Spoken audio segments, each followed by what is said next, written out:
Olá, pessoal, boa noite. Boa noite. Nossa, que honra!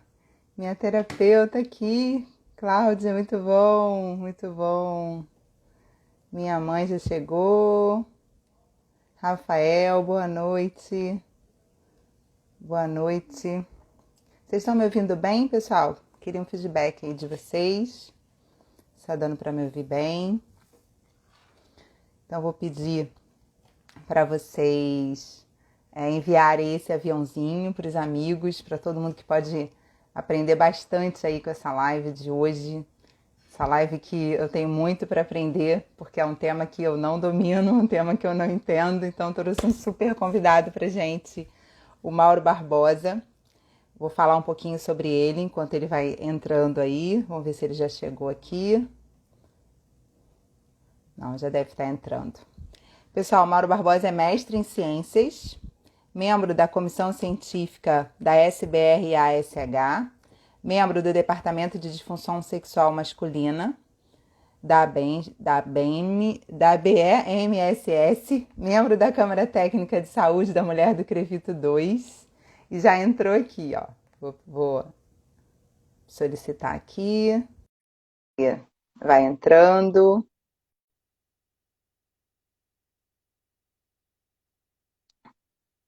E aí, enquanto ele vai entrando aqui, vou pedir para vocês enviarem esse aviãozinho para todo mundo que pode aprender bastante aí com essa live de hoje. Oi, Mauro. Oi, Vanessa, tudo bem? Boa Tudo noite. bem? Boa noite. Você está me ouvindo bem? Te ouço bem. Você me ouve bem? Que bom, estou ouvindo bem. Eu fui te apresentar, mas tem um monte de siglas aqui que eu não conheço. Vou pedir para você falar para a galera o que são essas siglas, mas antes de você falar, quero te agradecer muito por você estar aqui, é uma honra. Acabei de falar para o pessoal, a Júlia acabou de entrar, a Júlia que ajudou a gente a organizar essa live de hoje. É minha super amiga aí que me ajuda muito nesses temas incríveis dessa parte que eu não domino nada, que eu não entendo. E aí eu falei assim, Júlia, quero alguém para falar um pouco sobre essa parte masculina. Ela falou assim, o Mauro, que vai ser um sucesso. Então, Júlia, muito obrigada por estar sempre aí me ajudando com essas lives. Mauro, queria então te agradecer muito e queria que você falasse um pouquinho de você, queria que você falasse um pouquinho dessas siglas, o que significa, como é que você começou nesse mundo das disfunções sexuais masculinas, nessa área que pouca gente fala, né? Porque muita gente fala mais da parte feminina, das disfunções sexuais femininas, e mesmo assim é uma parte que está crescendo muito agora, até um pouco tempo, até 10 anos atrás ainda era uma parte que era falada, mas bem menos do que é hoje, não sei se você concorda comigo, e acho que é uma área que está crescendo cada vez mais. Eu queria que você falasse um pouco para a gente sobre isso. Bom, mais uma vez, obrigado aqui, Vanessa, pelo convite. É uma satisfação grande a gente poder estar falando em nome da fisioterapia, né? Acho que você tem esse papel bem importante assim, para a gente divulgar aí com essas lives, né? Então, muito obrigado pela oportunidade, viu? Fico feliz aí por ainda ter vindo da Júlia, uma amiga querida de trabalho também, muito legal. Fico feliz. Bom, só com relação às siglas, né, eu faço parte da comissão científica da Sociedade Brasileira de Sexualidade Humana, que é a SBRASH, né, a primeira sigla que você falou. A segunda sigla é a sigla do Departamento de Medicina Sexual Masculina, né, de Disfunção Sexual Masculina, perdão, da Associação Brasileira de Medicina Sexual e Sexualidade, que eu faço parte, né, e faço parte também da Câmara Técnica do CREFITO, são instituições ao qual eu participo.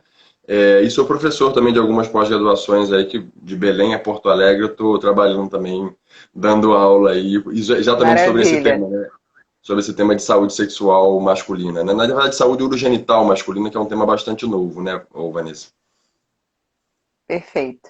Como é que você começou nessa vida aí que pouca gente, você é um dos desbravadores, né? Porque pouca gente trabalha e fala mais sobre isso. Muita gente trabalha com a parte feminina e às vezes faz um pouco da masculina, né? E você tem trabalhado mais com essa parte? Explica pra gente um pouco sobre isso.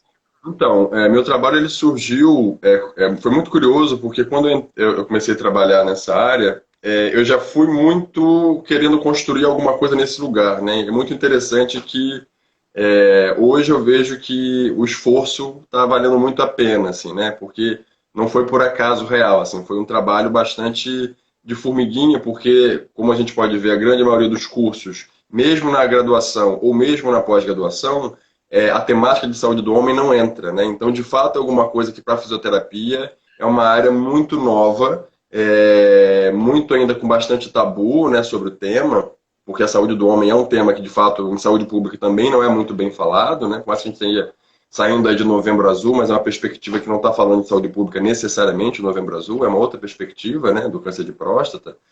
Então, eu comecei muito construindo esse espaço. Hoje, o delineamento aconteceu por conta da minha dissertação de mestrado, que eu fiz em saúde sexual masculina. E quando eu comecei a fazer a pesquisa, eu comecei a recortar mais, consegui recortar isso melhor, né? Porque como eu tive que investir muito, né, em conhecimento científico, eu fui buscando o que a gente tinha na literatura sobre a temática e tentando elaborar isso, como é que isso a gente pode trazer para a fisioterapia, será que, e se é que isso já não está na fisioterapia, aonde que está? E eu comecei a trabalhar muito voltado para esse público e que se desdobrou ao longo do tempo, Vanessa, de não só em saúde masculina, né, saúde do homem, né, mas de temas sobre saúde sexual, sexualidade e também sobre masculinidades, né, que é um tema também que eu abordo bastante, que tem uma relação muito próxima, apesar de eu ser uma perspectiva antropológica, mas também tem um recorte muito interessante que cruza sobre a saúde do homem, né? Muitas questões de autocuidado masculino ou de cuidados do homem, ela é atravessada por questões vinda do machismo, por exemplo, né? Ou, na verdade, a falta de cuidado de saúde vem muito por um lugar de super-homem, né? Então não tem como a gente não falar em saúde do homem da perspectiva física que a gente trabalha como fisioterapeuta, sem ter essa compreensão do porquê que os homens têm tanta dificuldade em se tratar, né? Então isso começou bastante desse lugar aí. E ainda está em construção, acho que ainda tem muito chão pela frente aí, porque é bastante novo, de fato. A literatura ainda é muito escassa na área, a gente tem bastante coisa sobre saúde da mulher, sobre saúde pélvica feminina, mas sobre saúde pélvica masculina a gente, de fato, tem pouquíssima coisa já publicado, produzido, e, inclusive, a gente precisa ter muito cuidado, né? Porque eu tenho visto um certo volume nesse momento agora de Instagram, especialmente, falas e lugares que são muito hipotéticos e a gente não é um problema a gente pensar na fisioterapia como sendo uma área de experimento, mas eu tenho que fazer isso dentro de uma academia, dentro do mestrado, dentro do doutorado. Agora eu não vou fazer o meu paciente ser minha cobaia, né? Usar Claro. recursos fisioterapêuticos que não têm ainda nenhum tipo de embasamento científico, ou muito pelo contrário, que a literatura já diz, já traz a gente um olhar de mais cuidado para poder ver isso. Então, acho que é um lugar que, como ele é muito novo, a gente tem que ter muito cuidado com cada passo que vai ser dado nesse processo aí. Maravilha. Com isso já vieram duas perguntas aqui na minha mente. Por que que o homem tem tanta dificuldade de se cuidar, já que você tocou nesse assunto? Pois é, essa perspectiva é muito interessante, Vanessa, porque como eu dou aula, né, sobre o tema de saúde urogenital masculina, é muito curioso porque quando eu estou dando aula, às vezes algumas alunas, né, já estão trabalhando e já atendem essa população. E é bem frequente que nessas aulas essas alunas digam que os homens são mais assíduos, né, eles aderem mais ao tratamento, eles investem mais no tratamento. O que para mim é um viés, porque eu trabalho hoje em dia praticamente exclusivamente com população masculina, eu trabalho em duas clínicas de urologia voltada a essa temática, então raramente aparece uma mulher para poder fazer atendimento, que também foi uma coisa que não foi um desejo meu, isso foi uma coisa que acabou acontecendo, né? Esse delineamento um pouco maior, mas eu acabo não tendo, porque meus pacientes aderem ou não aderem, tem adesão ou não tem adesão, eu não tenho essa coisa, os homens são melhores que as mulheres para poder tratar esse aspecto. Então, mas Pessoas é que fazem interessante. são homens, né? Pois é, só que como eu só atendo homens, muitos ficam e muitos não ficam no atendimento. Então eu não tenho esse. Sim. Se a gente for fazer talvez um comparativo entre mulheres e homens, pode ser que de fato me dê a entender que, comparando um ao outro, pode ser que o homem tenha um pouco mais essa perspectiva. E aí um aspecto interessante, Vanessa, que é interessante, que a gente vê, é que o desfecho social e sexual das disfunções da saúde urogenital masculina são muito marcantes para o homem, né? Por exemplo, um dos trabalhos que a gente faz é sobre a perda urinária, né? Então, a incontinência urinária para o homem, ela tem um peso diferente do que é para a mulher.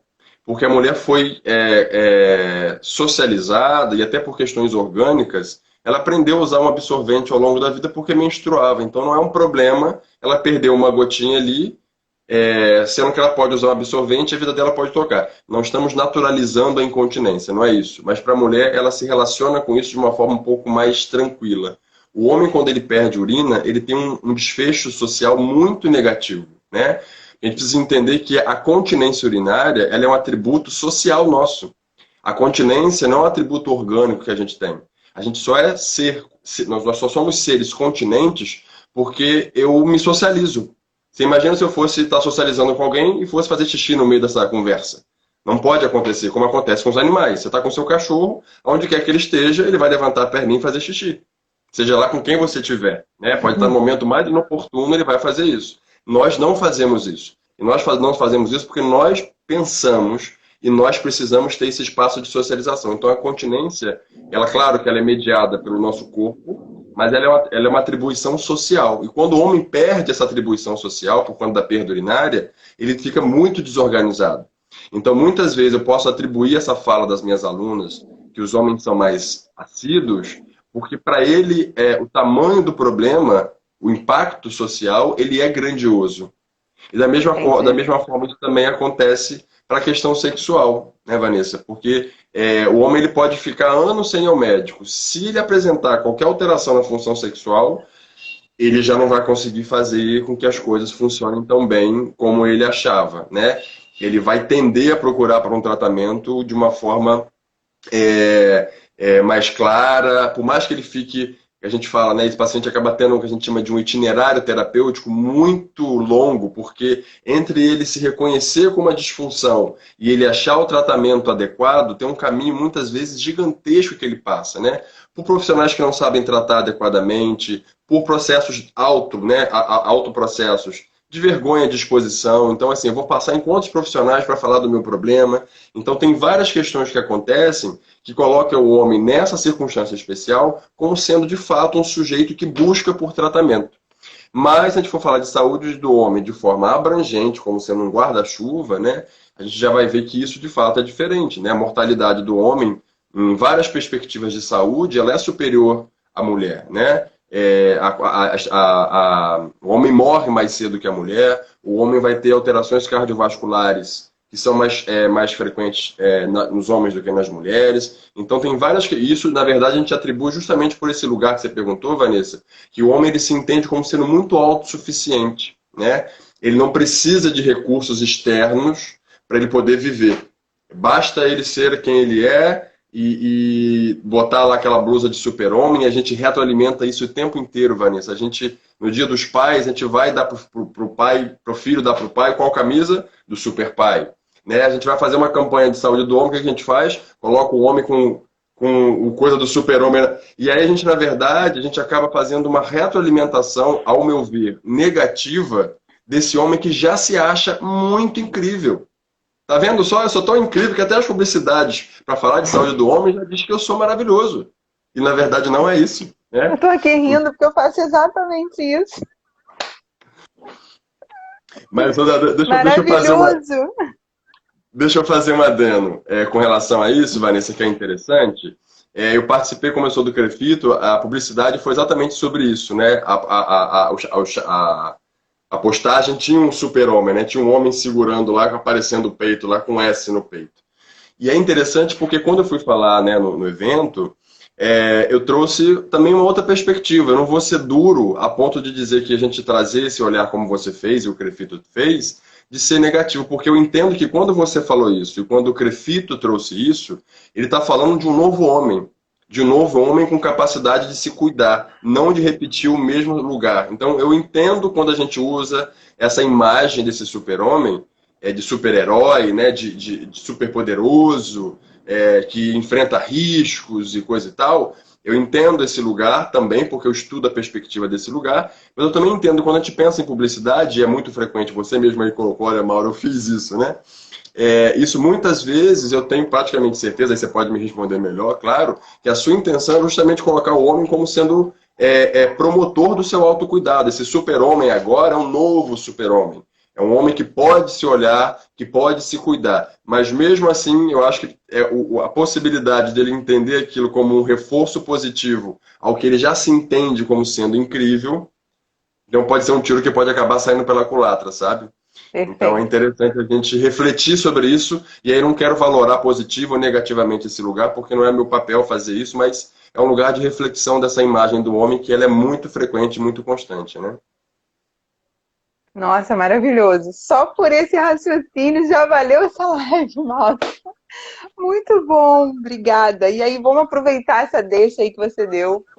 E aí a Júlia falou assim, Vanessa, eu quero que você pergunte para o Mauro o que é machismo, porque ele vai te dar uma explicação fantástica sobre isso, porque a gente já teve uma conversa sobre isso. E aí eu queria ver sua opinião, a sua opinião. O que você entende por machismo? É. Então, a gente precisa, é por isso que às vezes é importante, eu sempre falo muito que a fisioterapia pélvica, ela traz um olhar para a fisioterapia, que é uma área biomédica, ela obriga a gente a ter um olhar biopsicossocial, não tem como a gente fugir desse olhar biopsicossocial.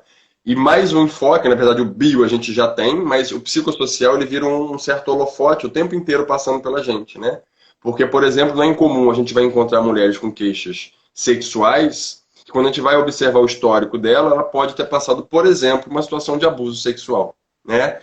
E aí é isso. Então, assim, o que é um profissional de saúde se deparar com uma questão de violência sexual? A gente já pensou isso em algum momento da nossa graduação, do nosso trabalho em ortopedia, do nosso trabalho em CTI? Muitas vezes isso não passa pela nossa cabeça. Mas eu estou tratando alterações sexuais que podem ter causas voltadas à violência sexual, que ela é totalmente pautada, alimentada e construída pelo machismo. O machismo, para a gente, é importante a gente fazer esse recorte, que ele é estrutural na nossa sociedade. Tal qual o racismo é uma coisa que é instituída para a gente desde que a gente virou colônia, né? A gente deixou de ser uma terra 100% habitada, né, por nossos antepassados aí, né, indígenas. A gente, quando se tornou colônia, isso imediatamente nos trouxe uma perspectiva, Patrícia, que a gente chama de hierarquização. Então, assim, o machismo nada mais é do que uma estrutura hierárquica, ou seja, sempre vai presumir que o homem tem superioridade à mulher. Isso é o básico do básico do básico. Só que ainda vou ter outros recortes interessantes, Vanessa, perdão, que a gente vai olhar, que esse homem, hierarquicamente falando, ele vai ter também outros atributos para poder estar nesse topo hierárquico, ou seja, esse homem, se ele for branco, ele ganha um ponto a mais nessa linha de machismo. Esse homem, se ele for heterossexual, ele ganha um ponto a mais nessa linha de machismo. Esse homem, se ele for cristão, ele ganha um ponto a mais na linha de machismo. Esse homem, se for de classe média, ele ganha um ponto a mais. Por que isso? Mauro, você está dizendo, então, toda pessoa que eu conheço, sei lá, eu sou casada com esse modelo que você acabou de me falar agora, então ele é obrigatoriamente machista? Eu não vou dizer que obrigatoriamente no sentido negativo, porque como eu falei para você, isso é estrutural da nossa sociedade. Eu sou machista, você é machista, e a gente tem coisas na gente porque a gente cresce nesse meio. Nós somos socializados em meio aonde essa hierarquização de gênero, ela é mandatória, né? Ou seja, Mauro, você está falando de uma coisa que agora eu estou vendo os pais cuidando mais dos filhos. Eu estou vendo mais a relação entre o homem e uma mulher um pouco mais equilibrada. Eu pergunto para você, quem são esses homens? É do Leblon? Quem são esses homens? É do Rio de Janeiro? É de São Paulo? De Santa Cecília? Quem são esses homens? Porque a nossa sociedade, o Brasil é gigantesco. A gente é um país continental. Então, assim, quando eu falo que as coisas estão melhorando, eu pergunto para você, melhorando para onde e para quem? Para quem? Porque essa estrutura, ela é basal, a gente se constitui entendendo que essa hierarquização, ela é base da nossa sociedade. Ou seja, eu ainda vou entender lá num ponto da minha cabeça que, não, sim, atributos de cuidado materno, de cuidados de filho, é da mulher, porque é a mulher que dá a luz, e eu vou entender que a maternidade é um ato instintivo. A gente já sabe na literatura que vê que não há esse instinto materno, isso é construído ao longo da gestação e concretizado quando essa mulher pare, né? Então tem muita coisa que a gente entende como sendo instinto e chamamos isso de biológico, e na verdade ele é sociocultural, né? E a gente é forjado, nós somos seres, né? Somos aqui biologicamente falando a partir dessa perspectiva, mas a minha manifestação de vida, ela é a partir do meu conhecimento sociocultural que me é apresentado. E essa apresentação, muitas vezes, Vanessa, ela é compulsória, né? Ela é completamente verticalizada. A gente não consegue, por exemplo, entender quando isso acontece. Quando eu já vejo, por exemplo, o exemplo que eu dou muito clássico, como a gente cumprimenta um menino e como a gente cumprimenta uma menina. Falando de crianças. A menina, habitualmente, eu vou muitas vezes abaixar o tamanho dela, ou seja, eu estou tentando ser menos hierárquico com ela, né? Então eu estou dando essa ideia para ela de menos hierarquização, e vou abraçar e vou beijar. O menino eu vou ficar no mais alto que eu puder, vou levantar minha mão no lugar mais alto e exigir que ele bata com toda a força na minha mão. Então eu já exijo desse menino uma perspectiva de ser mais corporal, de ter um nível de vencer aquela... de força. Então, bate mais forte, vai lá, aí não senti nada, bate mais forte. Então esse lugar é construído e forjado desde a mais tenra idade, né? Na verdade eu brinco dizendo que hoje, então, eu entendo até de certa forma ter um ponto, eu acho, muito negativo, que é esse evento que hoje a sociedade está trazendo, que é o tal do chá de revelação. Antigamente a gente só tinha o casamento como sendo um atributo de convencimento social de quem eu sou, né? Eu não estou questionando o casamento como eu faço com a pessoa que eu me relaciono. Isso é uma questão sua e pessoal, afetiva, sexual sua.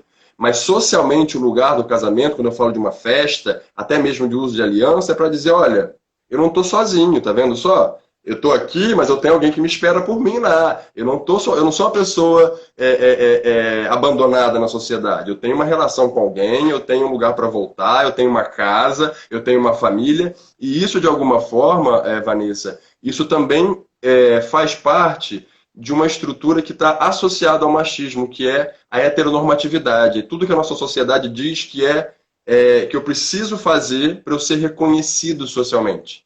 Né? Então eu tenho algumas atitudes sociais, e as mulheres passam por isso de uma forma muito, muito dura, né? Que é isso, precisa casar até certa idade, depois que casa tem um período para ter filho, se não tem filho, vão perguntar para ela por que ela não teve filho ainda. Aos homens isso nunca é perguntado, quando ele vai casar e quando ele vai ter o primeiro filho. Então olha essa diferença de tratamento que tem, e ela é pautada justamente nessa que a gente chama de heteronorma. É o que a sociedade diz, olha só, você tem vários checks que você precisa cumprir para você ser admitido na nossa sociedade. Uma delas é casar, constituir família e ter filhos, e preferencialmente que você seja uma pessoa heterossexual. Por que eu digo preferencialmente? Porque a heterossexualidade ela também ela é estrutural. Então ela também vai ser parte da vivência da população LGBT também. Então elas vão entender que para elas serem validadas, elas precisam casar. Então, quando eu caso, olha só, eu estou sendo igual aos heterossexuais, tá vendo só? Eu caso até na igreja, tem igreja que faz casamento, eu já estou sendo reconhecido socialmente. E, na verdade, a base disso aí, que a gente chama, isso vem muito de um lugar onde a gente está tentando manter o nosso patrimônio. Então, o lugar, muitas vezes, que o casamento ele é de construção de patrimônio. Não estou, mais uma vez, estou chamando a atenção. Eu estou levantando reflexões que não é querer salientar negativamente da sua relação de casamento, mas é o que essa instituição ela traz para a gente no seu bojo estrutural. Não como eu executo isso, mas como ela traz no seu bojo estrutural. Então ela é atravessada pelo machismo, ela é atravessada por essa heteronorma e por uma postura que a gente chama aí, que a gente está já muito popular, que é a tal da masculinidade tóxica, né? Que são esses pensamentos aí também que levam à execução. Então, quando eu penso que alguém é inferior a mim, também vem de uma perspectiva hierárquica, ou seja, eu falei para vocês sobre a questão do homem branco. O homem negro, ele está abaixo nesse lugar. O homem gay, ele está abaixo.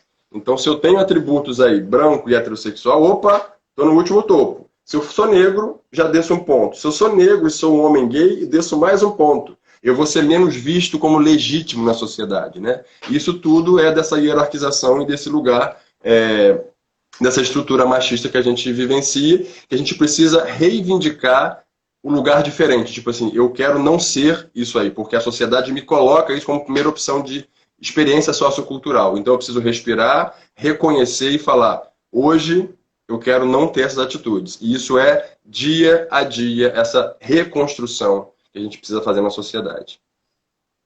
Nossa, fantástica reflexão. Muito bom. Vários tópicos aí que a gente tem que pensar muito, né? Muito bom. Eu queria que você falasse um pouquinho quais são as principais disfunções sexuais masculinas. E aí, se você quiser fazer algum link de como que a fisioterapia acaba atuando um pouco, e qual que pode atuar, qual que não pode, ou qual que não se atua tanto, enfim. Tá. Então, a gente tem, por hora, a gente pode dividir as disfunções sexuais em duas modalidades. Modalidades que eu Só um digo. minutinho, Mauro. Pessoal, manda esse aviãozinho, que essa live tá top, hein? Usa esse aviãozinho para chamar os amigos, usa esse coraçãozinho, aperta aí, porque aí o Instagram pode deixar a gente passar uns 5 minutinhos a mais. Então vai lá, me ajuda, porque essa live tá demais. Vai lá, Mauro. Verdade, verdade, muito bom.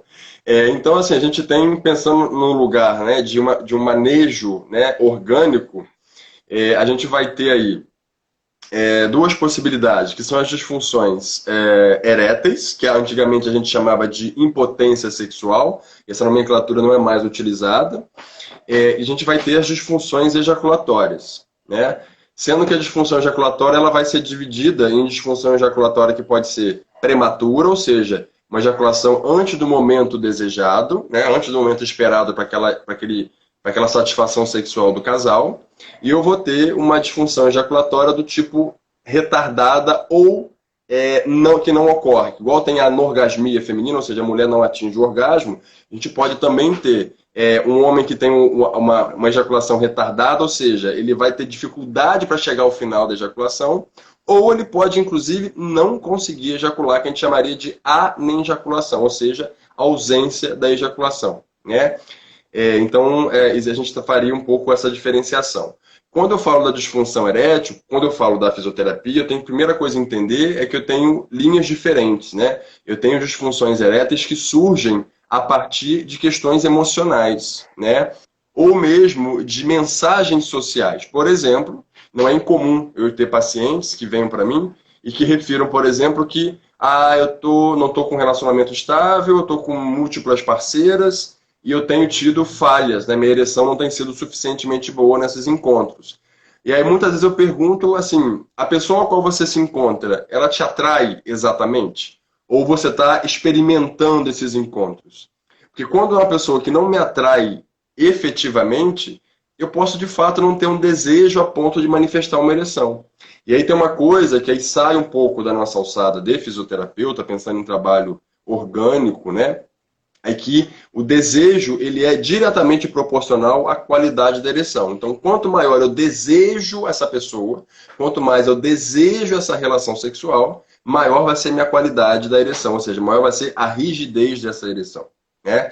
Então, isso é uma perspectiva que passa um pouco por um lugar que a gente chama de psicogênico, né? Como é que eu construo o que é desejo para mim, né? E desejo pode ser, por exemplo, eu entendi que aquelas mulheres que aparecem naquelas revistas, seja qualquer revista que seja, mas são sempre as mulheres lindas, magras, curvilíneas, de biquíni, turbinadas, né? Novinhas, com tudo durinho. Novinhas, e agora todas elas harmonizadas, com a cara, que é todo mundo com a mesma cara, com a mesma sobrancelha, com a mesma boca, né? Verdade. Parece um bando de boneca agora, ninguém consegue ter ninguém é diferenciado agora, né? As pessoas são todas, a gente olha, parece que é todo uma xerox de todo mundo, né? E aí eu acredito que meu desejo passa por essa pessoa que é uma xerox daquilo que eu vi lá. E aí quando eu vou encontrar a pessoa de verdade, ela não é essa xerox. Ela não é essa representação daquela imagem de revista, daquela mulher da imagem de revista. E aí isso pode comprometer o meu desejo. E eu posso não ter um desempenho sexual tão adequado, né? Então essa perspectiva, ela fala da questão um pouco psicogênica, que pode também estar atravessado, Vanessa, por questões relacionadas à ansiedade, pode estar relacionada à depressão. E só para poder ter um entendimento claro, a disfunção erétil ela é caracterizada como a ausência ou dificuldade em ter ou manter uma ereção para uma relação sexual satisfatória, com um curso superior ou médio de 6 meses. Então eu preciso ter uma frequência. Não é uma coisa eventual que acontece na minha vida que eu vou entender que eu tenho uma disfunção erétil. Isso precisa ser recorrente na minha vida, né? E a gente pode até ter uma perspectiva interessante aí, Vanessa, que o Bauman fala, que é dos amores líquidos, né, da modernidade líquida, que tudo agora é muito superficial, tudo agora, especialmente pensando que agora a gente pode se relacionar via aplicativos, né? Tem aplicativos aí das mais variadas, aplicativos de namoro, de encontro, das mais variadas formas e possibilidades. As pessoas se tornam cada vez mais de fato descartável, né? Eu vejo por foto, não gostei, não gostei, não gostei, não gostei, não gostei, não gostei, gostei dessa e eu aperto. E aí isso cria, assim, para eu escolher aquela pessoa, isso cria para mim um imaginário que vai gerar o que a gente chama de ansiedade de performance. Então as coisas estão tão superficiais que eu não dou conta de me aprofundar em quem me interessa. Ou seja, eu não crio vínculos de intimidade. E o primeiro grande passo de uma boa qualidade de vida sexual é a intimidade, né? Para a gente não se estender nesse ponto mais psicogênico, a gente vai pegar os atributos de disfunção orgânica, ou seja, eu posso ter alterações da função erétil, ou seja, perdas de ereção ou dificuldade em atingir uma ereção, por questões, por exemplo, de alterações vasculares. Então, eu posso ter, por exemplo, uma diabetes, eu posso ter um paciente com dislipidemia, eu posso ter um paciente que pode apresentar obesidade, eu posso ter um paciente tabagista, eu posso ter um paciente com alterações neurogênicas. Então, essas são alterações orgânicas que podem repercutir negativamente na função erétil. A gente tem também aí, Vanessa, algumas medicações que influenciam negativamente também, né? A gente tem medicações como os beta-bloqueadores, eles influenciam os homens que são cardíacos e ainda fazem uso de beta-bloqueadores, eles podem ter repercussões negativas na sua função sexual. Se esse homem faz uso de benzodiazepínico, ele pode ter repercussões negativas na sua qualidade sexual, porque isso costuma abaixar o desejo, né? A libido costuma ser comprometida. O uso dos antidepressivos também baixa o desejo sexual. Então a gente tem, além das questões orgânicas e psicogênicas, tem questões farmacológicas envolvidas aí também, né? E aí a fisioterapia tem um lugar mais relevante nas alterações orgânicas, né? Essas que eu salientei para vocês. E a que está sendo mais vista, mais trabalhada atualmente, são as disfunções sexuais que esse homem apresenta após a prostatectomia radical, que é a retirada da próstata, tá? É uma cirurgia que a própria natureza cirúrgica por si só faz com que essa amputação da próstata leve a mínimas lesões. Eu falo mínimo porque ela pode ser, na verdade, desde mínima a lesões complexas. Então eu posso ter desde uma neurotimese até uma neuropraxia, por exemplo, né? Eu posso ter essas duas possibilidades de níveis de lesão, só que isso não é diagnosticável. Então eu pego esse paciente sem saber em que status de lesão neurológica ele tem. Se ele tem uma neuropraxia, que é uma coisa que talvez possa ser mais facilmente manejável, ou se esse homem, na verdade, tem uma neurotimese, que é uma lesão muito complexa e muito mais difícil de ser trabalhada, né? Mas isso, como o próprio médico, ele trabalha, vamos dizer, também às cegas, ou seja, ele não vai deixar de atender, ele não vai deixar de abordar, ele não vai deixar de manejar esse paciente, nós vamos pela mesma linha, porque eu acho que a ausência de cuidado ela é muito mais grave do que a gente usar cuidados que são cuidados mais gerenciais e menos resolutivos no sentido de cura. O que eu falo gerenciais? Uma coisa que a gente faz, por exemplo, na fisioterapia, Vanessa, é orientar esse homem que a prática sexual ela não é determinada exclusivamente pela penetração. Eu tenho outras práticas sexuais que até eu não ter uma função adequada, eu posso estar ainda me mantendo sexualmente ativo, porém, eu não estou com o meu genital funcionando adequadamente. E eu posso entender que eu tenho outras formas de me relacionar que não passam obrigatoriamente por penetração. Então isso me facilita que eu posso manter, eu posso namorar minha parceira ou meu parceiro, eu posso ter encontros afetivos, eu posso ter um namoro, né? Vamos combinar de sair para namorar hoje. Eu posso ter um desfecho satisfatório no sentido de orgasmo, mas eu posso não penetrar. Acontece que aos homens isso não é uma possibilidade. Para as mulheres isso é muito mais fácil de se pensar, né? Até porque a gente sabe que a satisfação da mulher não é passada necessariamente por uma questão relacionada à penetração vaginal. Tem mulheres que podem ter um desfecho de qualidade sexual, muitas vezes por contatos corporais que não são exclusivamente penetrativos, né? E o homem isso nunca é uma possibilidade. o homem ele é muito falocentrado, ele é muito genitalizado. Então, um dos nossos processos de tratamento na fisioterapia é de educação em saúde sexual, entender que esse homem que ele não é falocentrado, ou na verdade ele não pode mais ser, porque se ele continuar nesse lugar, ele vai cada vez mais se angustiar muito mais porque ele não está funcionando adequadamente. Então ele precisa começar a gerenciar esse comportamento sexual dele para que ele tenha um bom desfecho.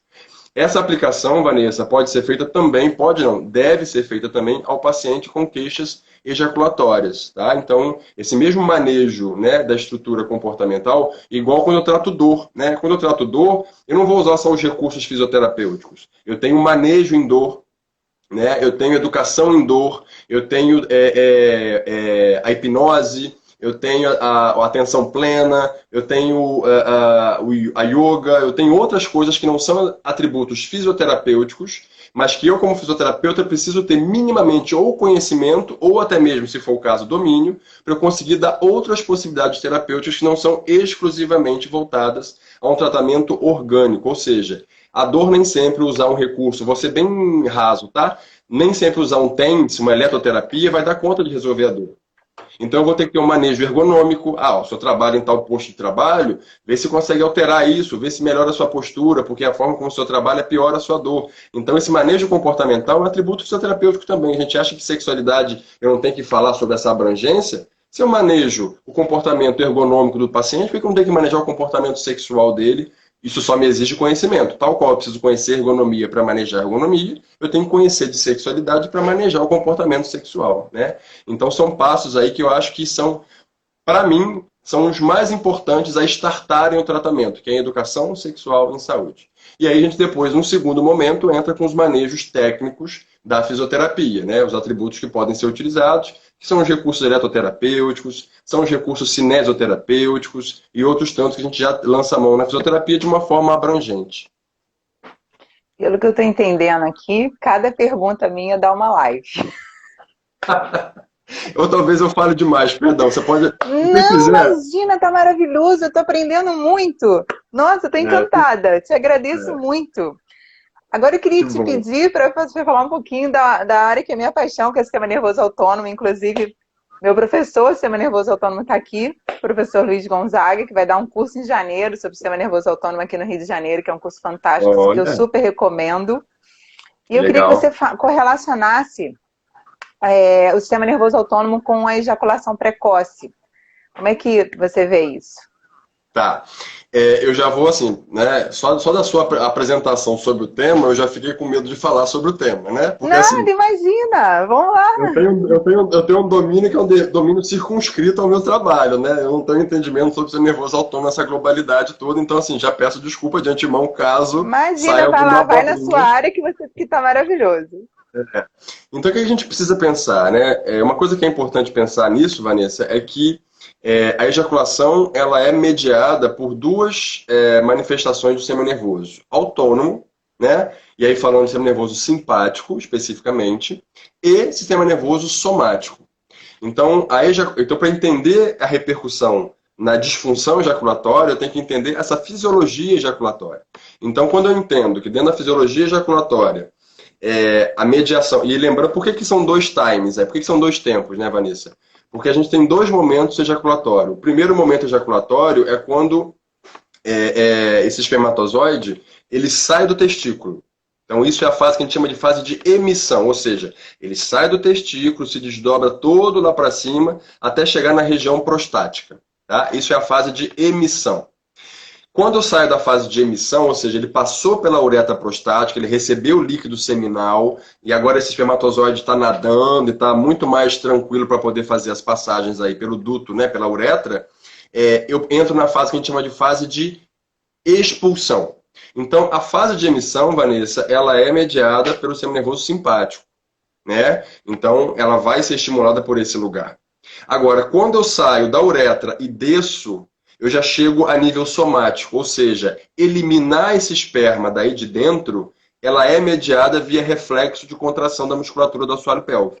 Então essa musculatura contrai e é expulsado o conteúdo ejaculatório dali de dentro, tal qual acontece na micção. quando a gente faz xixi e o final da micção, não durante a micção, mas ao final da micção, a gente tem um reflexo também, que é um reflexo de contração do assoalho pélvico, que é a ideia desse reflexo é de esvaziar a uretra, né? É para eliminar aqueles conteúdos de urina uretral. Então a gente tem uma estrutura muscular no assoalho pélvico masculino que tem essa responsabilidade, esvaziar a uretra, seja para a micção ou seja para a ejaculação, né? Então só fazendo esse recorte aí, entendendo dessas duas possibilidades aí de, na verdade, não é nem possibilidade, de duas sinergias, né? Simpática e somática, né? E aí, como é por via, mediado por via reflexa, né? Esse estímulo de contração e expulsão, né? Essa segunda fase, Vanessa, ela é via somática, mas via reflexo, eu vou entender que se eu tiver um hiperestímulo simpático, né? E o hiperestímulo simpático, eu com toda a minha pequenez nessa área, né? Que você pode falar muito bem se você quiser, eu vou entender que quando eu tenho um estímulo simpático exacerbado, por exemplo, eu vou tender a ter uma musculatura mais contraída, né? Uma musculatura mais retesada, menos... eu até brinco dizendo que são homens que têm uma função corporal mais adrenérgica, sabe? Então são homens que estão mais mediados pela adrenalina. E ninguém que é mediado pela adrenalina está prostrado. Quem é mediado pela adrenalina está hiperativo, está hipervigilante, porque é um sistema nervoso que faz a gente lutar ou fugir.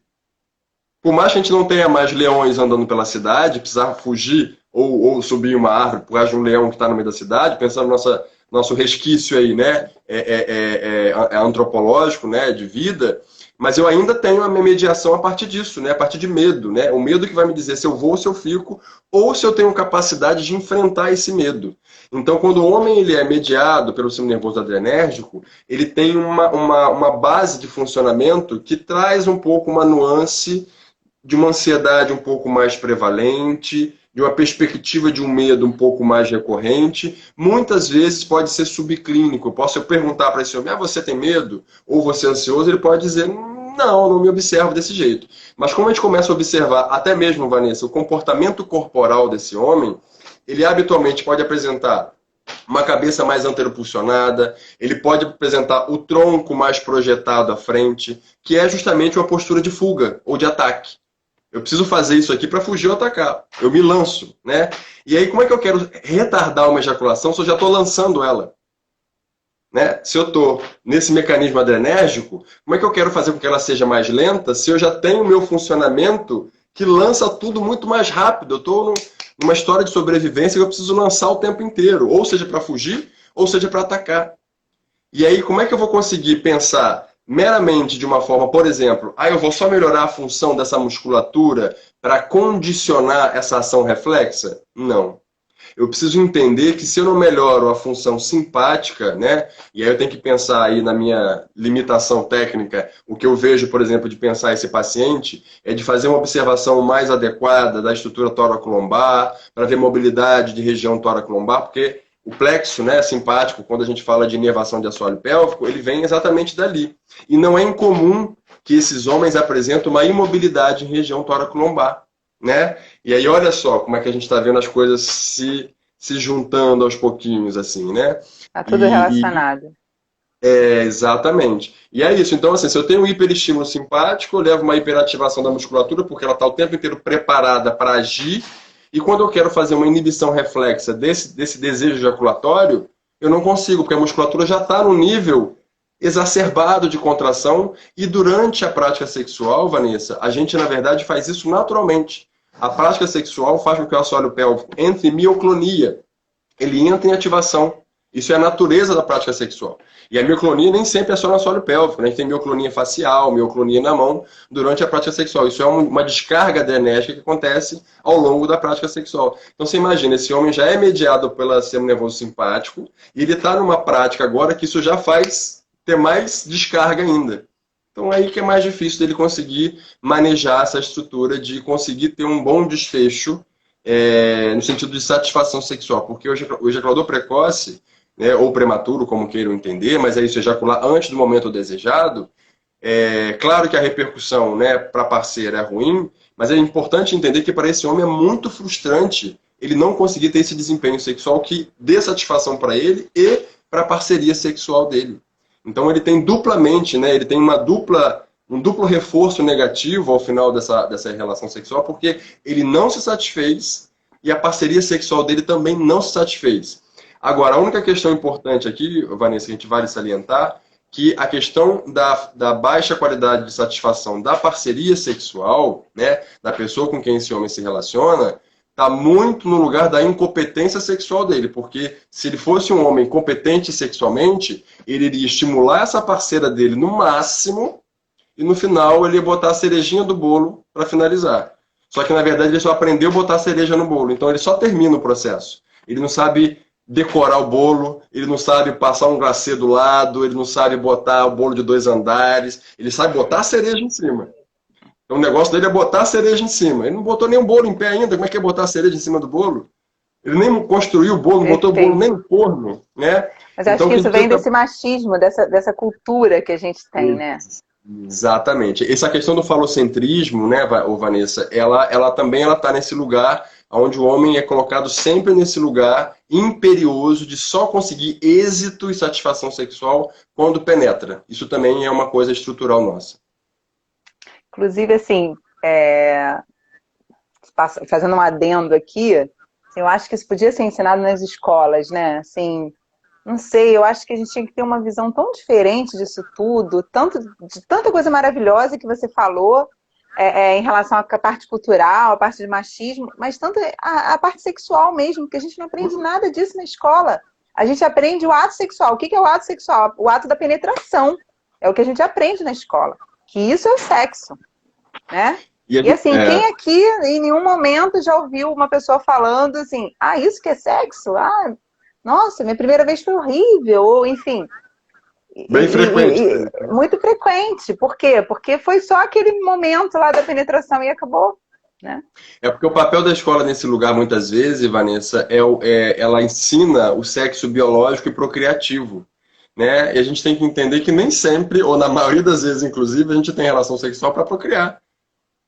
E aí, quando não é para procriação, não é o coito. O coito é para procriação. Agora, a prática sexual para ter satisfação, ela passa por lugares que a gente não faz ideia e a gente constrói isso individualmente, pelo meu entendimento e pelo meu entendimento junto com uma outra pessoa. E se eu tiver uma outra parceira sexual ou um outro parceiro sexual, pode ser que tudo que eu entendi naquele momento também pode ser modificado, porque a relação é dada entre as pessoas que estão naquele lugar, né? Então, porque isso fala de satisfação, isso fala de prazer, e falar sobre essa perspectiva dentro de um processo educacional é uma coisa que beira o impossível. Então, a gente vai muito numa perspectiva orgânica da função sexual, que é procriativa, e por isso que quando a gente vai ter a primeira relação sexual, fala, opa, era só isso? Não me falaram que era para ter prazer, não me falaram que... Vai numa expectativa danada, né? Espera um tempão, vai na maior expectativa, e aí... Era só isso mesmo? Muito bom. E aí, mudando assim totalmente de assunto, eu tô amando esse assunto, mas eu queria que você falasse um pouquinho sobre síndrome miofascial pélvica. Um monte de gente mandou mensagem, Vanessa pede para ele falar disso, eu não posso esquecer. Esse é um tema que você vai ter que ficar com atenção e às vezes me dá uma tesourada para cortar, porque é um tema que eu amo falar e que eu trabalho muito. Então, se você perceber que eu estou estendendo e tem outros assuntos para falar, você fala assim, Mauro, finaliza. A gente só tem mais 10 minutos. Vou ter que te convidar para outra live. Então vamos lá, para tentar ser um pouco mais breve e conseguir responder essa pergunta para você. A gente precisa entender que a síndrome miofascial do assoalho pélvico, diferente do que a gente entende sobre as síndromes miofaciais, nem sempre elas estão associadas à dor. Habitualmente, as síndromes miofaciais, inclusive a gente chama de síndromes dolorosas miofaciais. Não é incomum essa denominação, né? E aí que eu preciso entender que nem sempre, no caso do assoalho pélvico, eu tenho uma associação com um quadro de dor. Quando eu falo dor, Vanessa, eu falo de dor autorreferida. Tá? Então, esse paciente vai chegar para mim com outros sintomas que não são sintomas álgicos, e eu, quando for fazer a avaliação, eu vou identificar que essa musculatura está sob tensão, né? Tem uma contração exacerbada, tem um tônus que pode até ter um tônus de base mais elevado, sem contar que o que caracteriza Perdão. O que caracteriza essa síndrome miofascial é justamente esses pontos de tensão muscular que eles se retroalimentam, né? E aí, diferente dos pontos de tensão que se retroalimenta pela própria dor, né? Que dor, tensão, dor, que cicla nesse lugar, esse aspecto, na verdade, ele é um aspecto que muitas vezes ele não está construído a partir desse lugar da dor. Então ele não tem essa retroalimentação pela dor. Se dói mais, eu contraio mais, né? E se eu contraio mais, dói mais. Eu começo a fazer esse ciclo de manutenção dessa hiperativação muscular, que é o que geralmente vai gerar essa síndrome miofascial, que são esses pontos de gatilhos, são esses pontos sensíveis, são os tender points, são os trigger points, né? E isso também tem no assoalho pélvico. Na verdade, para além de assoalho pélvico, nesse caso, Vanessa, a gente vai ter estruturas associadas ao assoalho pélvico, né? Eu tenho estudado muito ultimamente sobre os trilhos anatômicos, né? Essas conexões faciais que existem no corpo, mas eu estou dando um olhar muito exclusivo, né? Muito voltado para a minha área, que é pélvica. E aí a gente vai ver que a síndrome miofascial pélvica, ou seja, dolorosa com ou sem dor, então eu posso até fazer essa caracterização, ela vai estar sempre associada a outras alterações miofaciais que vão ser circunvizinhas. Então eu vou ter uma dor suprapúbica associada, eu posso ter disfunção ali da região da articulação do pubis, eu posso ter disfunções sacroiliacas também sendo manifestas. Eu posso ter, a gente não vai saber quem veio primeiro, se é o ovo ou se é a galinha, mas eu posso ter uma disfunção sacroiliaca que vai mexer naquele plexo sacral e vai desorganizar a função somática da contração muscular, dando-nos aí essa característica hiperativada da estrutura, né? Então, muitas vezes, se eu normalizo a função sacroiliaca, eu normalizo essas eferências e aferências neurais do plexo sacral e eu tendo a normalizar um pouco essas estruturas miofaciais que entram em hiperativação. Então, a gente tem aí o assoalho pélvico por si, que são estruturas normalmente mais profundas da pelve, mas tem a superficial, onde a gente chama de períneo, que é a parte da pele ali de baixo, né? Então, eu vou ter essa estrutura mais específica do períneo, que é bem superficial, e é só fazendo uma chamada de atenção. Se aqui não tem tem outros fisioterapeutas ou estudantes ou pessoas que não são da área, períneo todos nós temos. Nós temos testa. Eu tenho testa, Vanessa tem testa. Períneo, eu tenho períneo e Vanessa também tem períneo. Então, períneo é uma região do meu corpo que é dotada de grandes grupamentos musculares e esses músculos têm uma função de continência de vários aspectos, né? Continência visceral, continência urinária, continência fecal, até mesmo continência sexual, porque manter uma ereção é um mecanismo de contenção do sangue dentro do pênis, né? Não ejacular na hora inadequada é uma contenção da ejaculação. Então, sempre o assoalho pélvico ele tem um papel de continência, do mais abrangente possível, sempre é uma perspectiva de continência, né? E o períneo é a parte mais superficial que a gente pode tocar, inclusive, nessa musculatura, que no caso do homem fica atrás da bolsa escrotal até a região do ânus. Então, só para quem não é familiarizado, entender que é uma coisa que todos nós temos e não é exclusivo das mulheres, que a gente sempre tem esse pensamento, né? Que períneo é uma coisa feminina. Então, quando eu penso aí nesse assoalho pélvico, eu vou ter que entender, então, que como eu tenho áreas adjuntas a ele, eu pensando no trilho anatômico, por exemplo, eu vou ter uma relação que os adutores, eles estão literalmente pendurados, vamos dizer que aqui é o assoalho pélvico, tá? Então, aqui é a musculatura do assoalho pélvico, e o adutor está aqui, e ele está pendurado por fáscia, né? De alguma forma, estou falando de uma forma um pouco grosseira, mas só para tentar a gente construir essa imagem, o adutor, ele está conectado facialmente ao assoalho pélvico. Então, se eu tenho uma hiperativação de adutor, naturalmente eu vou ter uma hiperativação de assoalho pélvico ipsilateral. Então, esse mesmo lado do assoalho pélvico vai entrar em hiperatividade. Por quê? Eu estou tendo uma contratura de adutor que está sendo mantida, né? E está fazendo esse assoalho pélvico ser estirado pela fáscia, né?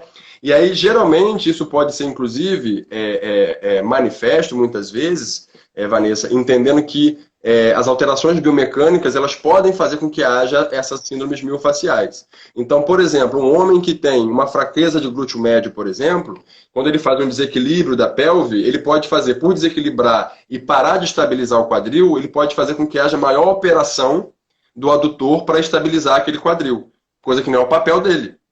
O quadril não é perdão, o adutor não é um estabilizador de quadril. Ele até pode funcionar globalmente, sinergicamente naquele processo. Só que quando eu tenho uma desativação de glúteo médio de um lado, automaticamente o outro lado vai ter que, olha só, o camarada lá em cima não está segurando a onda, não está botando o quadril no lugar dele. Então a gente vai ter que ter um mecanismo de estabilização. Então ele vai pegar e fazer uma contração puxando o quadril para dentro do acetábulo, né? Então ele dá uma manutenção, que é um processo, né, que é protetivo. A gente tem isso porque a gente vê que o nosso corpo ele se ajusta, né, ele é autoajustável o tempo inteiro, nem que seja um autoajuste negativo, porque nesse caso eu ciclo uma disfunção. Ou seja, um glúteo médio desativo, eu hiperativo o adutor, que hiperativa o assoalho pélvico, que eu gero uma síndrome miofascial, né? Então, às vezes, esse mecanismo em cadência, ele é muito recorrente, e aí eu não vou só tratar assoalho pélvico. Eu tenho que melhorar esse balanço de quadril, eu tenho que melhorar essa função mecânica da pelve, lombopélvica, né? De região da musculatura de quadril. Então, às vezes, posicionamentos mais voltados até trabalhos de estrutura crural, de coxa, vão ser demandados, porque eu tenho que reestabilizar essa função, porque se eu não reestabilizo, eu não vou conseguir normalizar essa função miofacial do assoalho pélvico especificamente. Então, esse olhar mais abrangente, ele é muito importante de se ter, senão a gente acaba perdendo a especificidade. E aí, só para poder finalizar, Vanessa, não sei o quanto a gente tem mais de tempo, mas deve estar acabando. Não, pode finalizar. Show, né, Edna? Maravilhoso, adorei também. O que a gente precisa ficar atento é que a fisiopélvica tem pecado muito em ficar muito diretiva e muito exclusiva no assoalho pélvico, e não tendo a ideia de que esse assoalho pélvico ele é integrado numa estrutura que ela é complexa e global, ela se comunica. Uma das coisas que a gente consegue fazer, por exemplo, eu consigo otimizar a minha contração de assoalho pélvico se eu fizer uma extensão de coluna, travar a mandíbula e fizer a extensão de cabeça. Então, a conexão facial ela é tão grande que se eu faço extensão de cabeça e de tronco com a mandíbula travada, o assoalho pélvico ele acaba sendo recrutado via facial e a contração acaba sendo mais efetiva. Então, se eu não tiver esse olhar de complexidade e de integralidade, eu não consigo dar conta de uma disfunção que, por hora, pode ser de assoalho pélvico. Mas quando a gente vai ver, na verdade, tem toda uma estrutura que não dá conta de uma boa função, né? Nossa, eu vou ter que assistir de novo, Mauro. Vai ficar gravado sim, Cláudia, para mim e para vocês. Todas as lives ficam lá no meu canal do YouTube, Vanessa Knusti.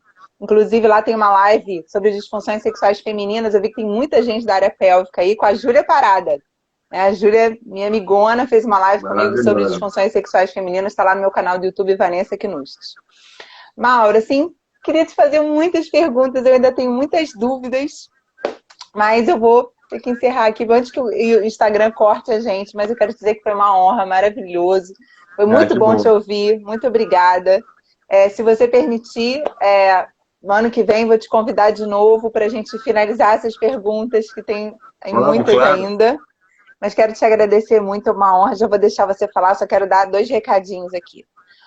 Pessoal, aqui hoje começa o momento da sua virada, que é uma maratona, uma amigona minha, chamada Vivian Souza. Tá lá no canal dela, tá lá no Instagram dela. Começa hoje, dia 2 e dia 8 de dezembro, a maratona chamada Momento da Sua Virada, uma maratona gratuita no Instagram viviansouza.storm.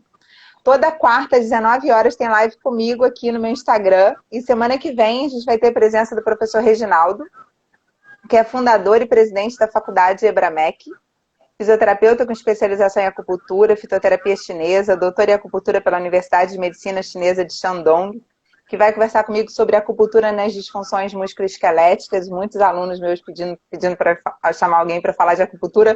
Chamei o cara da acupuntura. Então ele vai estar aqui semana que vem para falar comigo.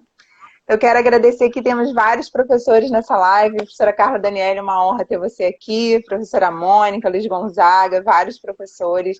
E várias pessoas que me seguem sempre. Renata, um beijo. Minha família, muita gente aí também entra sempre.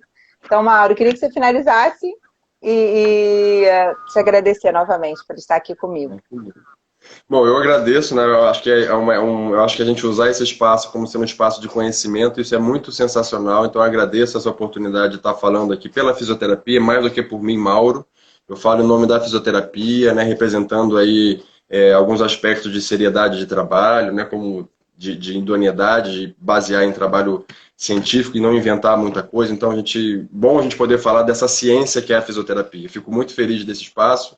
Agradeço aí todo mundo que apareceu. Eu vi muitas alunas aí aparecendo, amigas, Mônica Lopes, Bruna, a Júlia. Minha mãe também apareceu num dado momento aí, também deu um tchau. Então, muito Maravilhoso. obrigado mesmo aí por essa oportunidade. É isso, esse conhecimento a gente precisa disseminar, né? Claro que a gente vai entender que, para quem se interessa, isso é um start de pensamento e buscar por formação de qualidade, qualificação adequada, com profissionais idôneos, né, que tenham uma referência a nível, né, da fisioterapia, que tragam de fato esse lugar de seriedade de trabalho e buscar por esse lugar aí de ciência da fisioterapia, que acho que é o nosso papel maior aí, é de nos entendermos como sendo uma ciência para um bem da sociedade, assim, né? Isso é muito legal e muito obrigado por essa oportunidade, viu?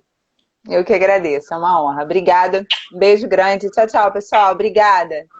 Tchau, tchau.